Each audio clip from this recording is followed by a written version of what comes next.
Hello everyone. आज हम लोग इस टॉपिक पे बात करेंगे वो फ्रिक्शन के न्यूमेरिकल्स पे कुछ सॉल्व करेंगे हम लोग आज यहाँ पर। इससे पहले हमने फ्रिक्शन के टॉपिक को थ्योरेटिकल डिस्कस किया था।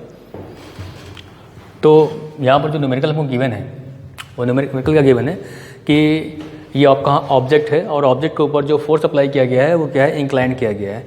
हमको ये पी फोर्स की वैल्यू फाइंड आउट करनी है। कंडीशन क्या है कि ये ऑब्जेक्ट का वो फोर्स फाइंड आउट, इस ऑब्जेक्ट के ऊपर लगना जो फोर्स है जो पी की वैल्यू वो फाइंड आउट करनी है। जिस पी को एक्सटर्नल अप्लाई किया जाएगा तो ये जस्ट ये बॉक्स स्लाइड करने वाला हो, मतलब स्लाइड नहीं कर रहा है। ठीक है, तो मतलब कि हमें वो फोर्स फाइंड आउट करना है कि ये यहाँ पर इस बॉक्स के ऊपर या इस ऑब्जेक्ट के ऊपर जो हम पी फोर्स अप्लाई करेंगे वो अप्लाई करना है कि बस जस्ट ये बॉक्स स्लाइड करने वाला हो, कि उसके ऊपर अगर हम फोर्स अप्लाई करें तो ये स्लाइड कर जाए। एग्जाम्पल जैसे 20 न्यूटन का फोर्स अगर मैं अप्लाई करता हूँ तो ये बॉक्स स्लाइड नहीं कर रहा है, लेकिन 21 अप्लाई कर दूंगा तो ये स्लाइड कर जाएगा। तो मुझे 20 न्यूटन का फोर्स जो है कि इसके ऊपर अप्लाई करेंगे तो ये स्लाइड कर जाएगा। तो 20 न्यूटन का फोर्स हमको फाइंड आउट करना है, यानी ये ऑब्जेक्ट स्लाइड नहीं कर रहा है, जस्ट करने वाला है, यानी कि वो फोर्स फाइंड आउट करना है कि बस स्लाइड कर जाए। तो यहाँ पर ये क्वेश्चन में गिवन था कि ये पी फोर्स निकालना है हमको। इसका कोफिशिएंट ऑफ फ्रिक्शन यानी म्यू जो हमको गिवन था वो 0.3 था बॉडी और सरफेस कॉन्टैक्ट के बीच का। तो मैंने इस बॉडी का अगर एफबीडी ड्रॉ करूंगा तो देखिए ये इंक्लाइन फोर्स था, तो इसके दो कंपोनेंट बनने हैं, एक हॉरिजॉन्टल एक वर्टिकल। एंगल जिसका दिया होता है उसके कॉस आ जाता है, जिसमें एंगल नहीं दिया होता है उसमें साइन चला जाता है। तो ये पी साइन थीटा अपवर्ड लग रहा है, पी कॉस थीटा राइटवर्ड लग रहा है, तो वही मैंने यहाँ पर इसका एफबीडी ड्रॉ कर दिया। इसका अगर आप एफबीडी ड्रॉ करेंगे तो कुछ ऐसा बनेगा। ओके, अब यहाँ पर जब आपने एफबीडी ड्रॉ कर लिया है, ड्रॉ करने के बाद हमें ये निकालना है कि कौन सा पी, वो पी जिस पी पर ये जस्ट स्लाइड कर जाए, यानी स्लाइड करने वाला हो, यानी स्लाइड नहीं करना चाहिए। अभी बॉडी क्या होगा, जो हम एज्यूम करेंगे बॉडी रेस्ट में ही है, तो बॉडी का रेस्ट में तो यानी कि बॉडी क्या है, इक्विलिब्रियम पोजीशन में है, यानी कि बॉडी मूव नहीं कर रहा, बॉडी रेस्ट में है। तो यानी कि जो आपका राइटवर्ड फोर्स होगा वो इसके बराबर होगा। तो अगर मैं यहाँ पर कंसेप्ट यूज़ करूँ sigma F X equal to 0, यानी कि हॉरिजॉन्टल जितने भी फोर्सेस होंगे, हॉरिजॉन्टल जितने भी फोर्स इस बॉक्स पर लग रहे होंगे उनका जो समेशन क्या होगा 0, तभी तो ये ऑब्जेक्ट क्या होगा, रेस्ट में होगा, वरना भी समेशन 0 नहीं होता ना। ओके, तो यहाँ पर जब ये कंसेप्ट यूज करेंगे तो P cos 30 it is equal to friction force के बराबर ही होगा। क्योंकि देखिए अगर आपने भले ही P फोर्स जो है वो इंक्लाइन लगाया हो, लेकिन आपको ये बात अच्छे से पता है कि फ्रिक्शन फोर्स तो ऑब्जेक्ट और सरफेस कांटेक्ट के बीच में, सरफेस कांटेक्ट के बीच में लग रहा होगा। अगर इस बॉक्स का मोशन राइटवर्ड है, क्योंकि इंक्लाइन लगाया है, तो मोशन किधर हो सकता है बॉक्स का, भाई इधर ही होगा, हॉरिजॉन्टली कहते हैं ये इस सरफेस पे इधर ही मूव करेगा। तो इधर मूव करेगा तो फ्रिक्शन फोर्स कहाँ पर आएगा, इस सरफेस कांटेक्ट और इस बॉडी और सरफेस कांटेक्ट के बीच में लेफ्टवर्ड लग रहा होगा। तो फ्रिक्शन फोर्स की वैल्यू कितनी होती है, फॉर्मूला कितना होता है, म्यू टू आर, वो क्या हो जाएगा इसके इक्वल, वही कंसेप्ट मैंने यहाँ पे यूज़ किया हुआ है। तो इसकी जगह मैं क्या लिख सकता हूँ, म्यू इंटू आर लिख सकता हूँ। अब यहाँ पर इसको बोल दे रहा हूँ, इक्वेशन फर्स्ट बोल दे रहा हूँ, ठीक। सेकंड इक्वेशन बनाना है तो यानी कि मैं बात करूँगा सिग्मा एफ वाई की, यानी कि जितने भी वर्टिकल फोर्स इस बॉडी पे लग रहे होंगे तो उनका समेशन क्या होगा 0, क्योंकि बॉडी क्या है, इक्विलिब्रियम पोजीशन पर है, रेस्ट में है बॉडी, बॉडी मूव तो नहीं कर रही है, जस्ट मूव करने वाली है, वो में फोर्स फाइंड आउट करना है। तो इसलिए यहाँ पर जब हम सॉल्व करेंगे वर्टिकल फोर्सेस को लेंगे तो आर पॉजिटिव है, अपवर्ड डायरेक्शन में लग रहा है,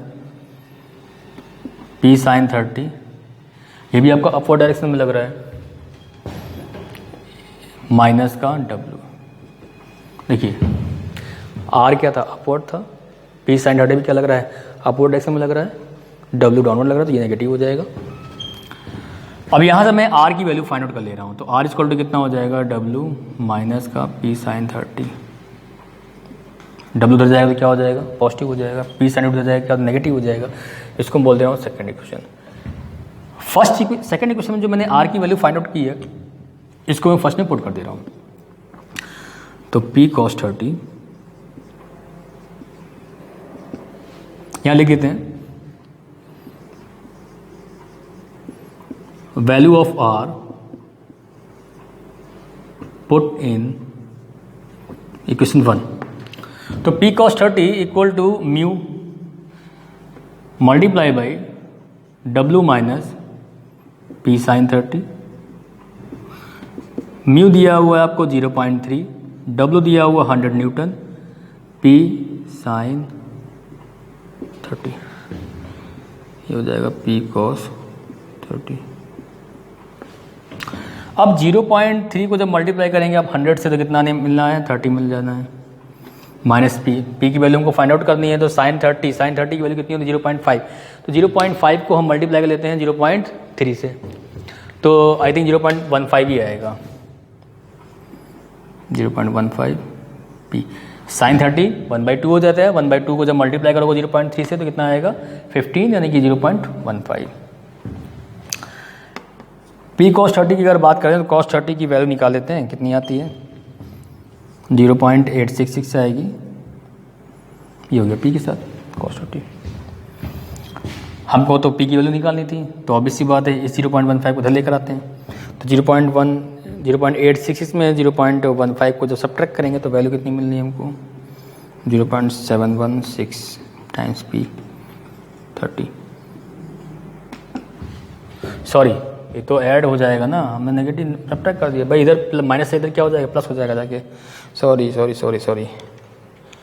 तो इधर मैं ऐड कर देता हूँ, कितना आएगा 1.016 आएगा, और 30 को इसमें डिवाइड करेंगे, 30 डिवाइड बाई 1.016 से डिवाइड करोगे तो आ जाएगा 29.52755 न्यूटन। यानी कि हमें इस न्यूमेरिकल को सॉल्व करने में जो पी की वैल्यू फाइंड आउट करनी थी, यानी कि पी की वैल्यू कितनी निकालनी होगी 29.52755 न्यूटन। इतना फोर्स जब अप्लाई करेंगे तो ये बॉडी इतने पर जस्ट स्लाइड करने वाला होगा, स्लाइड नहीं करेगा। इससे जैसे ही फोर्स आप बढ़ाओगे तो ये स्लाइड कर जाएगा। चलिए नेक्स्ट न्यूमेरिकल सॉल्व करते हैं।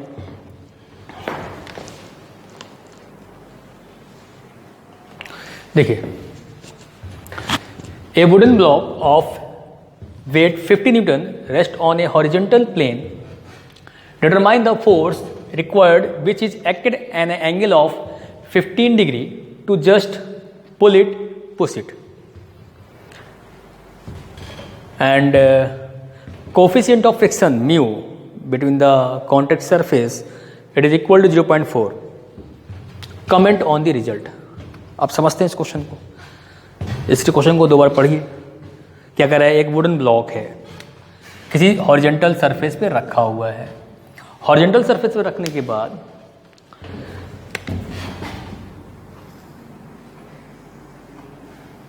इस पे जो फोर्स अप्लाई किया गया, इसने जो फोर्स अप्लाई किया हुआ है वो कितना अप्लाई किया हुआ है वही हमको फाइंड आउट करना है। लेकिन इस बार एंगल कितना दिया हुआ है 15 डिग्री दिया हुआ है, ठीक।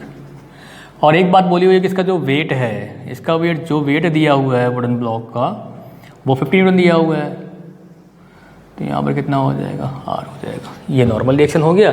हमको यही फोर्स फाइंड आउट करना है, लेकिन दो केस बता दिए इसने यहाँ पर। पहला केस बताया है कि इसको पुल करना है, दूसरा बताया है कि इसको पुश करना है। यानी पुल करने का मतलब इसको खींचना है और पुश करने का मतलब इधर को अंदर इधर धक्का देना है। तो दोनों केस को सॉल्व करने के बाद इसके हमें कमेंट करना है कि क्या रिजल्ट है। तो देखते हैं सॉल्व करने पर रिजल्ट का मतलब यही है कि हमको यहाँ पर ये बताना है कि पुश करना आसान होगा या फिर इसको पुल करना, यानी कि इसको खींचना आसान है या इसको धक्का देना आसान है। समझते हैं चीज़ों को। चलिए सॉल्व करते हैं पहले केस को। अच्छा, ऑब्वियस सी बात है कि जब हम पुश करने की बात कर रहे हैं, तो पुश करने की जब हम बात कर रहे होंगे तो ऑब्वियस सी बात है हम इसका यहाँ पर जो फोर्स है उसको मैं P1 मान ले रहा हूँ कि हमने मान लिया है कि इसको मैं क्या कर रहा हूँ, पुल कर रहा हूँ। पहला केस हमने क्या मान लिया, पुल करने का। पहला क्या है, pull it. When we apply the force on the wooden block, pull it means खींचना है। उस केस में कितना फोर्स निकल के आता है, तो सिंपल सी बात है, वुडन ब्लॉक के रेस्ट में ही है तो फ्रिक्शन फोर्स कहाँ काम कर रहा होगा, फ्रिक्शन फोर्स इसके अपोजिट काम कर रहा होगा। इसको मैं यहाँ पर आपको पता है कि इसके सरफेस कांटेक्ट के बीच में, यानी कि ऑब्जेक्ट और सरफेस कांटेक्ट के बीच में ही फ्रिक्शन फोर्स काम कर रहा होगा। और फ्रिक्शन फोर्स की वैल्यू कितनी हो जाएगी, म्यू मल्टीप्लाई बाई आर। चलिए इसे सॉल्व करते हैं। जो पहला केस है इसका मैं एक्विटी ड्रॉ कर ले रहा हूँ। तो सिंपल सी बात है, जब एक्विटी ड्रॉ करेंगे तो हमने एक्स एक्सिस और वाई एक्सिस ड्रॉ कर लिया। फिर मुझे पता है कि एंगल गिवन है, तो एंगल के अराउंड क्या हो जाएगा, यहाँ पर कंपोनेंट करने पड़ जाएंगे, तो कंपोनेंट कर लेते हैं भाई, कंपोनेंट करना पड़ेगा क्योंकि इंक्लाइंड है, तो बॉडी तो इंक्लाइंड नहीं मूव करेगी, बॉडी सरफेस भी मूव करेगी, इसीलिए हमें क्या करना पड़ेगा यहाँ पर इसे कंपोनेंट निकालने पड़ेंगे। तो एक कंपोनेंट क्या हो जाएगा हॉरिजॉन्टल और एक हो जाएगा वर्टिकल। एंगल वाले के साथ में कॉस आता है, एंगल्स में नहीं दिया हो तो उसमें क्या आता है साइन जाता है। ये चीज़ें मैंने पहले ही आपको बता चुका हूँ। चलिए इसका मैं जब एपीडी ड्रॉ कर रहा हूँ तो फ्री बॉडी डायग्राम, तो P1 इक्वल टू आपको P1 cos 15 हो गया, और इसके लेफ्ट साइड क्या हो जाएगा फ्रिक्शन फोर्स काम कर रहा होगा, इसके अपवर्ड डायरेक्शन में क्या हो जाएगा नॉर्मल रिएक्शन हो जाएगा, और साथ में क्या हो जाएगा P1 sin 15 डिग्री। चलिए यहाँ डाउनवर्ड 15 न्यूटन। चलिए सॉल्व करते हैं। बॉडी रेस्ट में है, क्वेश्चन में ऑलरेडी बोल के रखा हुआ है, तो बॉडी अगर रेस्ट में है तो देखते हैं टेंसाइल फोर्स कितना निकल के आता है, या सॉरी टेंसाइल फोर्स कहाँ, टेंसाइल फोर्स कह सकते हैं, या फिर जो हमने फोर्स यहाँ पे अप्लाई किया हुआ है एक्सटर्नल पुल करने के लिए, इसको कितना फोर्स निकल के आता है। ठीक, तो यहाँ पर जो हम कंडीशन अप्लाई कर रहे हैं, पहली कंडीशन कौन सी है, sigma F X equal to 0, यानी कि इक्विलिब्रियम में बॉडी है, तो ऑब्वियस सी बात है कि हॉरिजॉन्टल जो भी फोर्सेस काम कर रहे होंगे, बॉडी रेस्ट में है तो बॉडी इक्विलिब्रियम में है, तो ऑब्वियसली जितना भी समेशन होगा हॉरिजॉन्टल फोर्सेस का वो क्या आ जाएगा 0 आ जाएगा। तो यानी कि हॉरिजॉन्टल फोर्स की अगर मैं बात करूँ तो क्या क्या है, एफ एस माइनस का हो जाएगा, प्लस का हो जाएगा P1 cos 15 degree, it is equal to क्या हो जाएगा 0 हो जाएगा। इसको लेके जाएंगे तो क्या हो जाएगा P1 cos 15 degree it is equal to friction force. This is the equation first, and then we can apply sigma F Y equal to 0, क्योंकि वर्टिकल फोर्स भी जब बॉडी कभी भी इक्विलिब्रियम होती है तो उस पर जो हॉरिजॉन्टल फोर्सेस हों या फिर उसके वर्टिकल फोर्सेस हों उनका समेशन क्या रहेगा 0 ही रहेगा, तो बॉडी रेस्ट में है ना। तो आर लग रहा है अपवर्ड तो प्लस हो जाएगा, P1 sin 15 भी अपवर्ड तो ये भी प्लस हो जाएगा, और 15 W डाउनवर्ड लग रहा है तो 50 लिख दिया है, माइनस का इक्वल टू 0। यहाँ से मैं रिएक्शन फोर्स की यानी कि नॉर्मल रिएक्शन निकाल ले रहा हूँ, 50 माइनस P1 sin 15 डिग्री, ये निकल आया। इतना सॉल्व करने के बाद R इसको मैंने बोल दिया सेकेंड क्वेश्चन, और इस R को यहाँ पर मैंने फ्रिक्शन फोर्स की वैल्यू पुट नहीं की है, तो एक काम कर लेता हूँ, इसको मैं पुट कर देता हूँ यहीं पर ही। तो फ्रिक्शन फोर्स की वैल्यू कितनी हो जाएगी म्यू इंटू आर, यहाँ मैं साइड में लिख दे रहा हूँ कि friction force it is equal to mu into R. देखिए ये एफ इधर आया था प्लस का हो गया था, तो फ्रिक्शन फोर्स की वैल्यू कितनी होती है म्यू इंटू आर होती है, वहाँ से मैंने लिख दिया, इसको मैंने बोल दिया इक्वेशन फर्स्ट। अब मैं ये आर की वैल्यू यहाँ पर मैं पुट कर दे रहा हूँ इक्वेशन फर्स्ट में, value of R put in equation first, then P1 cos 15 degree it is equal to mu 50 minus P1 sin 15 degree. अब मुझे कैल्सी यूज़ करना पड़ेगा क्योंकि cos 15 की वैल्यू कितनी होती है ये मुझे याद नहीं है, तो इसके लिए मुझे अब कैल्सी की हेल्प लेनी पड़ेगी। तो cos 15 कितना होगा 0.9659 P1। म्यू की वैल्यू कितनी होती है 0.4 गिवन है वहाँ पर 0.4, तो 0.4 को अंडर मल्टीप्लाई करोगे 50 से कितना आएगा 50 मल्टीप्लाई बाई 0.4, ये आ जाएगा 20। फिर जो म्यू की वैल्यू को अंदर साइन 15 से मल्टीप्लाई करेंगे तो साइन 15 मल्टीप्लाई बाई 0.4, तो ये वैल्यू आ जाएगी 0.1032 सॉरी 35 है 352 P1।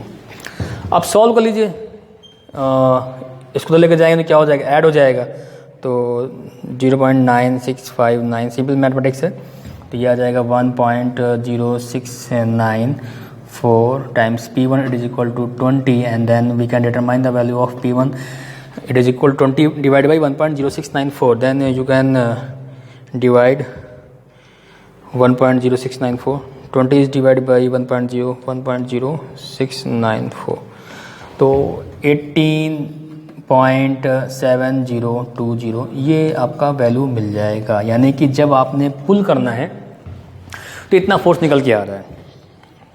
ओके, अब सेकंड केस क्या था हमारा कि अगर मैं इसको पुश करूं, पुश करने के केस से कहते हैं, तो पुश करने के केस में मैं क्या कर लूँगा, डायग्राम में चेंज नहीं कर रहा हूँ, बस थोड़ा सा मैं एरो चेंज कर दूँगा। यानी कि मैं क्या कर रहा हूँ, इसकी डायरेक्शन मैंने उल्टी कर दी और इसको मैं क्या बोल दे रहा हूँ, P2 बोल दे रहा हूँ। तो यहाँ पर क्या हो जाएगा, P2 cos 15 हो जाएगा और यहाँ पर क्या हो जाएगा, P2 sin 15। अब इसकी डायरेक्शन जो है वो डाउनवर्ड हो जाएगी। ठीक है, इसकी डायरेक्शन क्या हो जाएगी, डाउनवर्ड। देखिए, जब आप पुल कर रहे थे तो ये कंपोनेंट, तो इसकी डायरेक्शन थी इधर, इसकी थी अपवर्ड। जब आप पुश करेंगे, देखिए, जब आप पुश करेंगे तो इसका कंपोनेंट करना है, तो इसका कंपोनेंट क्या आएगा, P2 cos 15, और इसका जब वर्टिकल कंपोनेंट निकालेंगे तो क्या आ जाएगा, downward, P2 sin 15। I think इसमें कोई दिक्कत नहीं होगी। अगर आप चाहो तो एक तरीका और है सॉल्व करने का इसी को, अगर ना समझ में आ रहा हो तो मैं इसको थोड़ा सा और एक्सप्लेन कर दे रहा हूँ कि करना क्या है। ये P2 है, एंगल कितना है, 15 डिग्री। प्रिंसिपल ऑफ ट्रांसमिसिबिलिटी से इसको मैंने क्या किया, आगे बढ़ा दिया, तो मैं यहाँ बढ़ा देता हूँ, ये हो गया P2। यहाँ पर एंगल कितना था, 15, तो ये एंगल कितना हो जाएगा, 15 डिग्री। ठीक है। अब इसका कंपाउंड निकालोगे तो एंगल वाले के साथ क्या आ जाता है, P2 cos 15 डिग्री। जिसमें एंगल नहीं दिया होता तो उसमें क्या आ जाता है, P2 sin 15 डिग्री। तो वही सेम चीज़ है, उससे कोई दिक्कत नहीं है। आई थिंक क्या कहते हैं, ये आप लोग समझ में आ गया होगा क्या मैं बताना चाह रहा हूँ यहाँ पर। तो सिमिलर, अब इसका जब मैं एफबीडी ड्रॉ करूँगा तो यहीं पे मैं चेंजमेंट कर दे रहा हूँ कि ये जो साइन है P2 का, ये किधर हो जाएगा, ये डाउनवर्ड हो जाएगा, डाउनवर्ड है। और ये जो P1 cos 15 है, इसका साइन इधर था ना, राइटवर्ड था, अब किधर हो जाएगा, लेफ्टवर्ड हो जाएगा। यानी कि डायरेक्शन चेंज होगी ना, तो वही यहाँ भी डायरेक्शन चेंज हो जाएगी, ये हो जाएगा P2 और इसकी डायरेक्शन हो जाएगी इधर को। अब जब डायरेक्शन चेंज हो जाएगी तो फ्रिक्शन फोर्स की डायरेक्शन भी बदलेगी। फ्रिक्शन फोर्स कहाँ लग रहा था, पहले जब पुल कर रहे थे आप तो लेफ्ट लग रहा था, जब आप पुश करेंगे तो फ्रिक्शन फोर्स की जो डायरेक्शन है वो भी बदल जाएगी। आप क्योंकि बॉडी किधर मूव कर सकता है, बॉडी का जो मोशन हो सकता है वो इधर हो सकता है, तो फ्रिक्शन फोर्स हमेशा रिलेटिव मोशन के अपोजिट काम कर रहा होता है, तो फ्रिक्शन फोर्स अब राइटवर्ड लगेगा। तो फ्रिक्शन फोर्स राइटवर्ड लगेगा तो इसकी डायरेक्शन क्या कर देते हैं, हम चेंज कर देते हैं।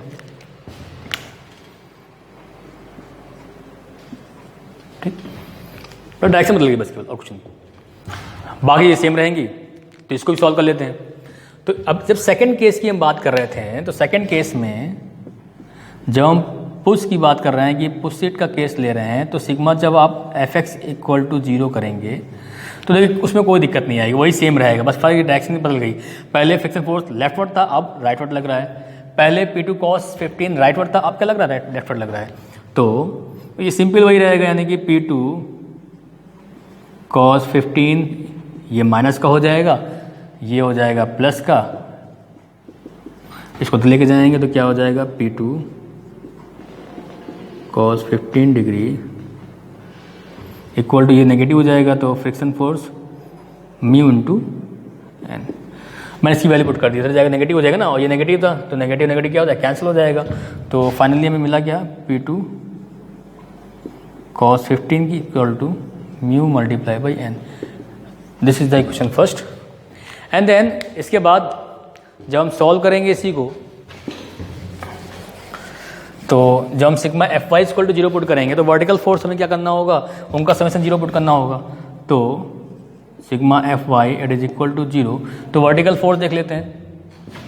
R अभी पॉजिटिव है, P2 sin 15 नेगेटिव हो गया, P2 sin 15 नेगेटिव हो गया, ये आपका नेगेटिव पहले ही था, W इक्वल टू 0। तो यहाँ से जब R की वैल्यू फाइंड आउट करेंगे तो P2 sin 15 प्लस 15 W की वैल्यू कितनी थी, 50 थी ना, वो मैंने यहाँ पुट कर दी। ठीक है, अब इसके बाद आर की वैल्यू आप फाइंड आउट करना चाहते हैं तो रिएक्शन फोर्स है, ऑब्वियस सी बात है, फाइंड करना पड़ेगा हमको।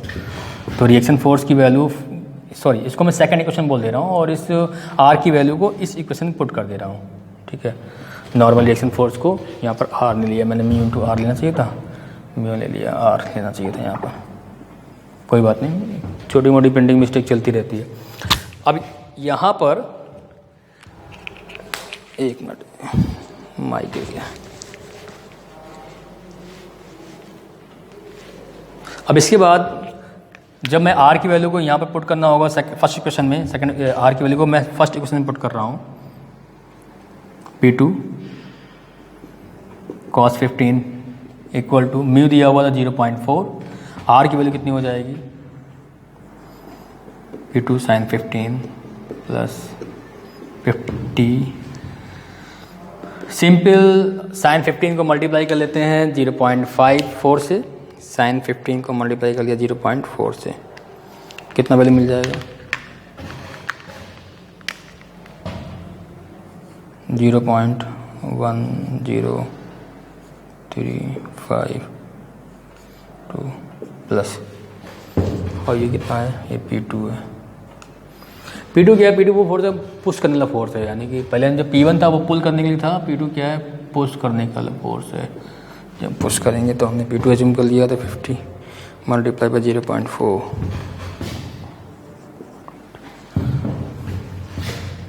और cos 15 कितना होता है 0.9659 P2। अब देखिए